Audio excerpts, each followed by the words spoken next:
tawi ina jogori sattude to banggue mo ganduɗa o ko hay jiyowo bindi ina wawi habno e mum saka noon mo yita binde o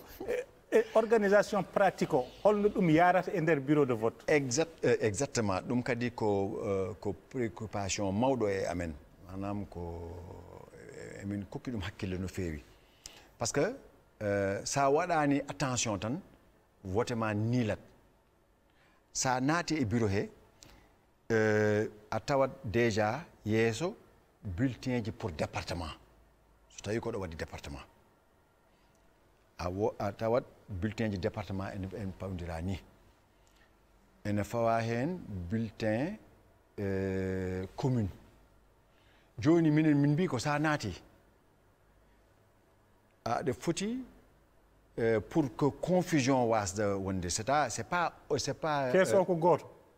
ala ko keesuji ɗiɗi élection fof ene wonde ɗum ɗo urne mum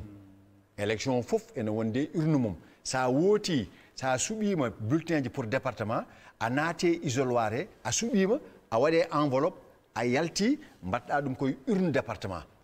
ene waɗi ni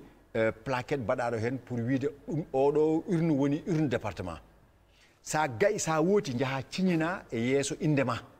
pour le vote du département garta kadi cuɓoɗa sur les bulletins pour la commune ɗonne kadi cuɓoɗa mbaɗɗa ko bannoɗa ko natta kadi isoloir cuɓoɗa mo jiɗɗa wotande jalta jaaha to urne commune to mbatta toon ɗum woni kadi a wotani pour commune donc ça veut dire que ɗo woni ville ma woot première fois ville garta kadi gotana commune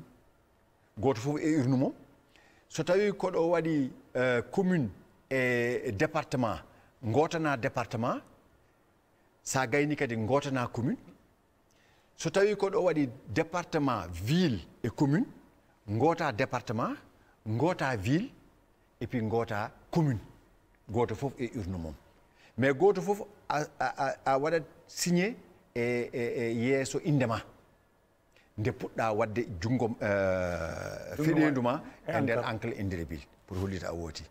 wona a wooti première fois tan a waɗi non a waɗi jungo ma e nder encre non ɗon a signinat tan